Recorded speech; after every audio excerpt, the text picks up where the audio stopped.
Akhirnya, Gubernur Riau resmi ditetapkan sebagai tersangka oleh KPK bersama 2 orang lainnya.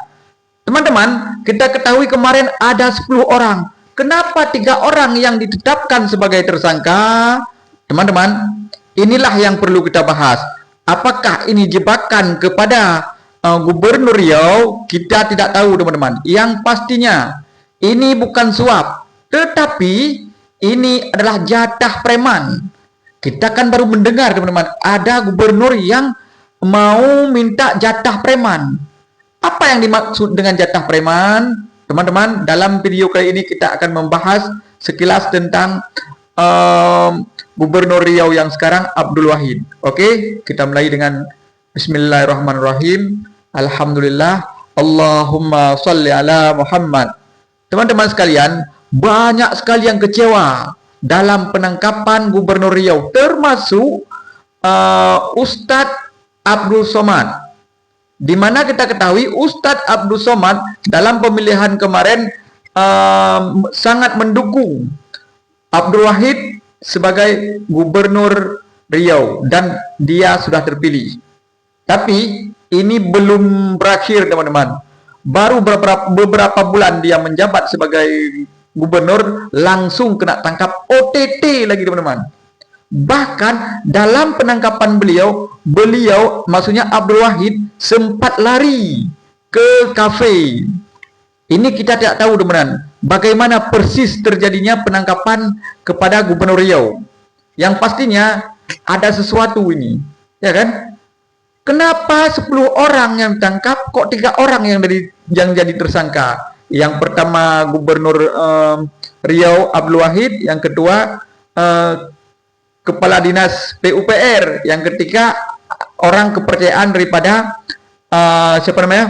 Abdul Wahid Gubernur Riau. Yang menjadi pertanyaan, teman-teman, kenapa yang lain dipulangkan? Apakah ini jebakan? Ini bisa jadi jebakan. Tapi ingat, teman-teman, barang bukti sudah disita. Bahkan kita ketahui, kita belum pernah mendengar ada jatah preman kepada seorang pemimpin daerah atau gubernur. Biasanya disuap, ya kan? Paham kan kalau disuap? Disuap, menyuap kepala daerah supaya mendapat jatah proyek. Tapi ini seperti pemerasan, jatah preman, ya kan?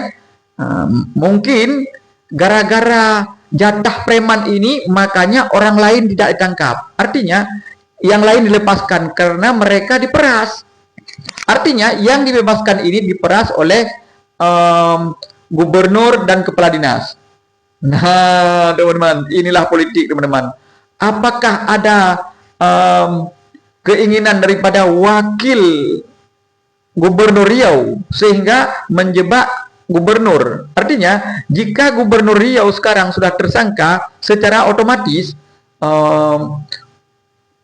penggantinya ya wakil gubernur. Hingga ingkrah keputusan daripada pengadilan kalau gubernur ini bersalah, maka nanti DPR akan mencari pengganti wakil Gubernur Riau. Jadi untuk sekarang kita bertanya-tanya, apa yang terjadi? Kenapa mereka dibebaskan? Yang 7 ini dipulangkan. Kenapa kepala dinas, gubernur dan anak buahnya Gubernur Abdul Wahid itu yang ditangkap? Apakah ini jatah preman? Berarti mereka yang saat itu berada di tempat penangkapan, mereka hanya diperas, sehingga yang memeras ini yang harus ditangkap, yang memberikan suap atau yang diperas ini tidak boleh ditangkap. Kan begitu kira-kira, teman-teman, ya. Jadi ini menjadi pertanyaan publik, kenapa yang 7 lagi dibebaskan? Apakah ini jebakan Batman kepada Gubernur Riau, ya kan? Bahkan ini bikin malu Abdul Somad.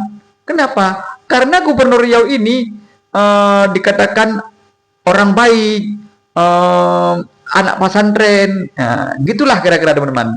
Ini membuat malu Riau. Kenapa? Karena beliau menjadi preman sebagai kepala daerah, ya kan? Tapi ini kita tidak tahu, teman-teman. Semoga ke depan. Oh ya, Ini menjadi gubernur keempat yang terjerat kasus korupsi di Riau. Gubernur keempat tersangka korupsi di Riau. Ingat teman-teman ya, ini akan diganti oleh wakil gubernur. Ini bahaya teman-teman. Bisa-bisa rakyat Riau menduga ini permainan wakil gubernur, tapi kita tidak tahu teman-teman. Karena ini jebakan. Nah, semoga gubernur Riau bisa membuktikan dia tidak bersalah. Ya kan? Nah, kita akhiri. Wassalamualaikum warahmatullahi wabarakatuh.